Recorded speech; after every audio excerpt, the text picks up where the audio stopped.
Hello, എല്ലാവർക്കും എൻ്റെ YouTube ചാനലിലോട്ട് സ്വാഗതം. ഇന്നത്തെ ഒരു വീഡിയോ എന്ന് പറയുന്നത് hair care tips in monsoon season. അതായത് മഴക്കാലത്ത് എങ്ങനെയൊക്കെയാണ് മുടി സംരക്ഷണം ചെയ്യണമെന്നാണ് ഈ വീഡിയോയിൽ ഞാൻ പറയാൻ പോകുന്നത്. ആദ്യമായിട്ടെന്ന് പറയുന്നത് എപ്പോഴും മുടി നന്നായി ചിക്കെടുത്ത് ജടയൊക്കെ മാറ്റിയിട്ട് നന്നായി വേരെടുത്തിട്ട് ചെറുതായി ഒരു ഹെയർ ഓയിലൊക്കെ ഒന്ന് മസാജ് ചെയ്ത് വിട്ടിട്ട് കുളിക്കാവുന്നതാണ്. ഇത് ആഴ്ചയിൽ 2 പ്രാവശ്യം ചെയ്യാം. മഴയുള്ള ദിവസം മുടി നനയ്ക്കേണ്ട ആവശ്യമില്ല. പക്ഷേ വേർപ്പിൻ്റെ കുരു ഉള്ളവർ, അതായത് സ്കാൽപ്പിൽ ഇൻഫെക്ഷൻ ഉള്ളവർക്കൊക്കെ ഈ വേപ്പില വെച്ചിട്ടുള്ള വെള്ളം, നീം വാട്ടർ എന്ന് പറയില്ലേ, ബോയിലിംഗ് നീം വാട്ടർ, അതൊന്ന് ഹെയർ റിൻസായിട്ട് ഉപയോഗിക്കാവുന്നതാണ്. ഇതിലൂടെ ഇത് മഴക്കാലത്ത് നമുക്ക് നന്നായി ഉപയോഗിക്കാനും ഇത് ഹെൽപ്ഫുള്ളാവും. അപ്പോൾ മഴക്കാലത്ത് ഒരുപാടൊന്നും ഹെയർ പാക്കൊന്നും ഉപയോഗിക്കാണ്ടേ ഇരിക്കുക. പിന്നെ തൈരും പിന്നെ വേപ്പില ഇല മാത്രം ഹോം റെമഡി ആയിട്ട് ഉപയോഗിക്കാവുന്നതാണ്. പിന്നെ എപ്പോഴും നിങ്ങൾക്ക് സ്കാൽപ്പിൻ്റെ പ്രശ്നങ്ങളുണ്ടെങ്കിൽ, അത് ഞാൻ പറഞ്ഞ പോലെ ഇൻഫെക്ഷൻസ് ആവാം, ഇല്ലെങ്കിൽ ഇനി എന്തെങ്കിലും ഒരു ഡ്രൈനെസ് ഉണ്ടാവാം സ്കാൽപ്പിൽ. അങ്ങനെ ആവുമ്പോൾ നന്നായി ഹെയർ വാഷ് ചെയ്യാനും പിന്നെ ലൈറ്റായിട്ട് ഒരു കുറച്ച് ഇത് സ്കാൽപ്പിന് എത്ര വേണോ അത്ര മാത്രം എണ്ണ വെച്ചിട്ട് നന്നായി മസാജ് ചെയ്ത് കൊടുക്കുന്നത് നന്നായിരിക്കും. പിന്നെ മുടി ഉണക്കാൻ നോക്കുമ്പോൾ എപ്പോഴും ഡ്രൈ ടവൽസ് ഉപയോഗിക്കണം. 2 ടവൽ, അതായത് ഒന്ന് തലമുടി തോർത്താനും പിന്നെ അടുത്തത് തലമുടി നന്നായി ഉണക്കിയെടുക്കാനായിട്ടുള്ള ഒരു കോട്ടൺ ടവൽസ് ആവാം, ഇല്ലെങ്കിൽ കോട്ടൺ ടീഷർട്ട് ആവാം, ഇല്ലെങ്കിൽ മൈക്രോ ഫാബ്രിക് ടവൽ എന്ന് പറയില്ല, അങ്ങനെ നന്നായി ഈർപ്പം വലിച്ചെടുക്കണ പോലെ ആയിരിക്കണം. അതായത് വാട്ടർ നന്നായി അബ്സോർവ് ചെയ്യുന്ന ഒരു ടവൽസ് വേണം നിങ്ങൾക്ക് തിരഞ്ഞെടുക്കാനായിട്ട്. പിന്നെ കട്ടിയുള്ള ഒരു തലയ്ക്ക് കട്ടിയുള്ള ഒരു ടവൽസ് ആവട്ടെ, അതൊന്നും ഉപയോഗിക്കാണ്ടിരിക്കുക. പിന്നെ എന്ന് പറയുന്നത് മഴക്കാലം എന്നാവുമ്പോൾ നന്നായി വെള്ളം കുടിക്കാൻ നോക്കണം. മഴക്കാലത്തും വെയിൽ കാലത്തും ഉള്ള പോലെ തന്നെ ഞങ്ങൾക്ക് കുറേ ഡീഹൈഡ്രേഷൻ ആവുന്ന പ്രശ്നങ്ങളുണ്ട്. അപ്പോൾ കോഫി, ടീ ഇങ്ങനെയൊക്കെ ഒന്ന് അവോയ്ഡ് ചെയ്യാൻ നോക്കുക.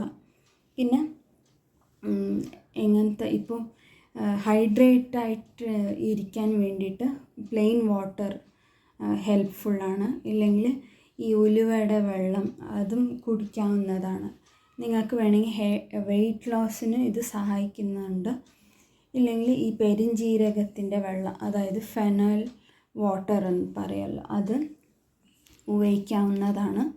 പിന്നെ നന്നായിട്ട് സ്കിന്ന് നന്നായിരിക്കാനും പിന്നെ മുടി സംരക്ഷണത്തിനുമൊക്കെ ഈ ഗ്രേപ്സിൻ്റെ, അതായത് ഡ്രൈ ഗ്രേപ്സ് വരുമല്ലോ ബ്രൗണിഷ് കളറിൻ്റെ, അതിൻ്റെ വെള്ളം നന്നായി തിളപ്പിച്ച് അതിൻ്റെ വെള്ളം ഒന്ന് ഉപയോഗിക്കാവുന്നതാണ്. അപ്പോൾ ഇത് റെഗുലറായിട്ട് കുടിക്കാൻ നോക്കുക. പിന്നെ ലെമണിൻ്റെ വാട്ടറും കുടിക്കാവുന്നതാണ്, നന്നായിരിക്കും. പിന്നെ മോരുണ്ടാക്കി കുടിക്കാം. തൈര് അത് ഉപയോഗിക്കേണ്ട, അതായത് ജലദോഷം ഉണ്ടാവാനും ചാൻസസ് ഉണ്ട് ഈ മോൺസൂൺ സീസൺ ആവുമ്പോൾ. അപ്പോൾ ഒരുപാട് ശ്രദ്ധിക്കണം. പിന്നെ ഒരുപാട് വെള്ളം കുടിച്ചുകൊണ്ടേ ഇരിക്കണം. അറ്റ്ലീസ്റ്റ് ഒരു 8 ഗ്ലാസസ് ഓഫ് വാട്ടർ എപ്പോഴും ഞാൻ എൻ്റെ വീഡിയോസിൽ പറയുന്ന പോലെ എപ്പോഴും വെള്ളം കുടിക്കാൻ നോക്കുക. പിന്നെ ഈ മഴക്കാലം ആവുമ്പോൾ എപ്പോഴും സ്കിന്നിൻ്റെ ബ്രേക്ക് ഔട്ട്സ് ഉണ്ടെങ്കിൽ തന്നെ അതിനൊക്കെ ഒരു ഫേസ് പാക്ക് ഇടുക, അതായത് വീക്ക്ലി വൺസ് ഇടുന്നത് നന്നായിരിക്കും. പിന്നെ മുടിയുടെ സംരക്ഷണം എന്ന് പറയുമ്പോൾ ഈ എൻഡ്സിൽ നിന്ന് ഡ്രൈനെസ് ഉണ്ടാവും, ഫ്രിസിനെസ് ഉണ്ടാവും. പിന്നെ ഡ്രൈനെസ് ആയിട്ട് സ്പ്ലിറ്റ് എൻഡ്സ് ആവാം, ഒരുപാട് റഫ് ടെക്സ്ചറായി വിടും മുടി. അപ്പോൾ നന്നായി എൻഡ്സിൽ മാത്രം നന്നായി മോയ്സ്ചർ കണ്ടൻറ്റ് നമുക്ക് മെയിൻറ്റെയിൻ ചെയ്യേണ്ടതുണ്ട്. അതായത് ബാലൻസ്ഡ് ആയിട്ട് നോക്കുക. വെളിച്ചെണ്ണ ആവാം, ഇല്ലെങ്കിൽ നോർമൽ ഓലിവ് എണ്ണ ആവാം, ഇല്ലെങ്കിൽ ബാദാം എണ്ണ ആവാം. ഇങ്ങനെ മുടിക്ക് ഉപയോഗിക്കാവുന്ന എണ്ണകൾ നിങ്ങൾ തിരഞ്ഞെടുത്തിട്ട്, അതായത് നിങ്ങളുടെ മുടിയുടെ സ്ട്രക്ചർ എന്തുണ്ടോ അതിനെ അനുസരിച്ചിട്ട് വേണം നിങ്ങൾക്ക് തലമുടിക്ക് യൂസ് ചെയ്യേണ്ട എണ്ണ തിരഞ്ഞെടുക്കാവുന്നതാണ്. അത് നന്നായി റെഗുലറായിട്ട് ആഴ്ചയിൽ ഒരു 2 പ്രാവശ്യം എൻഡ്സിൽ നന്നായി മോയ്സ്ചറൈസ് ചെയ്യേണ്ടതുണ്ട്. ഇല്ലെങ്കിൽ മോയ്സ്ചറൈസ് ചെയ്യുന്ന ഹെയർ മാസ്ക് നിങ്ങൾക്ക് അപ്ലൈ ചെയ്യാവുന്നതാണ്. അതായത് തൈരും പിന്നെ തേനും മിക്സ് ചെയ്തിട്ട് നന്നായി ബീറ്റ് ചെയ്തിട്ട് എടുത്തിട്ട് ഒരു 15 മിനിറ്റ്സോളം വെച്ചാൽ മതി. എവിടെ റഫ്നെസ് ഉണ്ടോ ഇല്ലെങ്കിൽ സ്പ്ലിറ്റ് എൻഡ്സ് ഉണ്ടോ ഇങ്ങനെ ജസ്റ്റ് ഒന്ന് തൊട്ടാൽ മതി, ഒരു റഫ്നെസ് ഫീൽ ചെയ്യും. അപ്പോൾ ആ ഏരിയയിൽ നിന്ന് വേണം നമുക്ക് ഹെയർ മാസ്ക് അപ്ലൈ ചെയ്യാനായിട്ട്. അപ്പോൾ പിന്നെ മുടിയുടെ ഇങ്ങനെ അകത്തിലത്തെ ഒരു സ്കിൻ ടെക്സ്ചർ അത് ഉണങ്ങാണ്ടേ ഇരിക്കും മോൺസൂൺ സീസണിൽ. അപ്പോൾ ഞങ്ങൾ നന്നായിട്ട് ദൂരയിൽ നിന്നും ഞങ്ങൾക്ക് ഹീറ്റ് അത് റെസിസ്റ്റൻറ്റ് ചെയ്യുന്ന പോലെ ഹെയർ ഡ്രയർസ് ഉപയോഗിക്കാം. ഇല്ലെങ്കിൽ നന്നായി കോട്ടൺ ടവൽ കൊണ്ട് തന്നെ ഉള്ളിലിങ്ങനെ സ്കിന്ന് ടച്ച് ആവുന്ന പോലെ ജസ്റ്റ് ഇങ്ങനെ റബ്ബ് ചെയ്ത് കൊടുക്കുക. അതായത് അതായത് ക്ലോക്ക് വൈസിൽ ഇങ്ങനെ റബ്ബ് ചെയ്ത് കൊടുക്കാവുന്നതാണ്. പിന്നെ അടുത്തതാണ് പറയാനായിട്ടുള്ളത്, എപ്പോഴും മുടിയിലൊന്നും പ്രശ്നങ്ങൾ വരാതെ നോക്കുക ഈ മോൺസൂൺ സീസണിൽ. അതായത് സ്പ്ലിറ്റ് എൻഡ്സ് കൂടാനും പിന്നെ റഫ്നെസ് കൂടാനും പിന്നെ ഈ വെറ്റ്നെസ് നനവുള്ളതുകൊണ്ട് മുടിയിൽ ഒരുപാട് സ്മെല്ല് വരാനുള്ള ചാൻസസ് ഉണ്ട്. അപ്പോൾ നിങ്ങൾ സാമ്പ്രാണി കൊള്ളിക്കാൻ പറ്റിയ വീട്ടിലിങ്ങനെ കൊള്ളിക്കാൻ നോക്കുക. ഇല്ലെങ്കിൽ ഈ ബാർലി വാട്ടർ എന്ന് പറയില്ലേ, നെല്ലിന് പുഴുക്കിയ വെള്ളം, അതും നന്നായിട്ട് അതിൻ്റെ ആവി പിടിക്കാൻ നോക്കുക. പിന്നെ ഇല്ലെങ്കിൽ നിങ്ങൾ യൂസ് ചെയ്യുന്ന ഒരു ടവൽ അത് ചൂടുവെള്ളത്തിൽ തന്നെ മുക്കിയിട്ട് നന്നായിട്ട്, ഒരുപാടൊന്നും വെറ്റ് ചെയ്യേണ്ട ആവശ്യമില്ല, ലൈറ്റായിട്ട് വെറ്റ് ചെയ്തിട്ട് ആ ചൂട് ഞങ്ങളുടെ സ്കാൽപ്പിലേക്ക് കൊള്ളണം. അപ്പോൾ അങ്ങനെ ആ ഒരു സ്മെല്ലൊന്ന് പോയി കിട്ടും. പിന്നെ നിങ്ങൾക്ക് അറിയുന്ന പോലെ മുടിയുടെ ഒരു മുടിക്കായ എന്ന് പറയുമല്ലോ, ഹെയർ നോട്ട്സ്, അതിൻ്റെ ഒരു വീഡിയോ ഞാൻ ചെയ്തിട്ടുണ്ട്. അപ്പോൾ ഈ മഴക്കാലത്ത് മുടി കായ വരാണ്ട് സൂക്ഷിക്കാൻ നോക്കുക. നന്നായിട്ട് ജട കളഞ്ഞിട്ട് നന്നായി ഉണക്കാൻ നോക്കുക. പിന്നെ നന്നായി ഹൈഡ്രേഷനിലൂടെ തന്നെ ഞങ്ങളുടെ മുടി സംരക്ഷിക്കാൻ പറ്റുന്നതാണ്.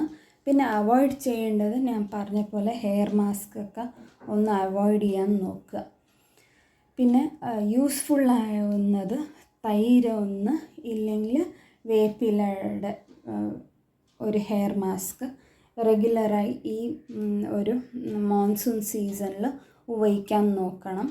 അപ്പോൾ ഇതിലൂടെ ഞങ്ങളുടെ സ്കാൽപ്പിൻ്റെ പ്രശ്നങ്ങൾ കുറയ്ക്കാനും പിന്നെ അതിൻ്റെ ഒരു സ്മെല്ലായിട്ടുള്ള പ്രോബ്ലംസ് അതൊക്കെ ഒന്ന് ഇതിൽ ഒരുപാട് ആൻറ്റി ബാക്ടീരിയ റെസിസ്റ്റൻറ്റ് ചെയ്യുന്ന ഒരു പ്രോപ്പർട്ടീസ് ഉണ്ട് നീം ലീവ്സിൽ. അപ്പോൾ അത് ഉപയോഗിക്കുന്നതിലൂടെ മുടിയുടെ ഒരു ഹെൽത്ത് നന്നായി കൊണ്ടുപോകാൻ പറ്റുന്നതാണ്. അപ്പോൾ ഈ വീഡിയോ എല്ലാവർക്കും ഇഷ്ടപ്പെടുമെന്ന് കരുതുന്നു. അപ്പോൾ വീഡിയോസ് എല്ലാം കാണുക നിങ്ങൾ. പിന്നെ നിങ്ങളുടെ അഭിപ്രായം, പിന്നെ ഫീഡ്ബാക്ക്, നിങ്ങൾക്ക് എന്തെങ്കിലും ക്വസ്റ്റ്യൻസ് ഉണ്ടെങ്കിൽ കമൻസിലൂടെ അറിയിക്കുക.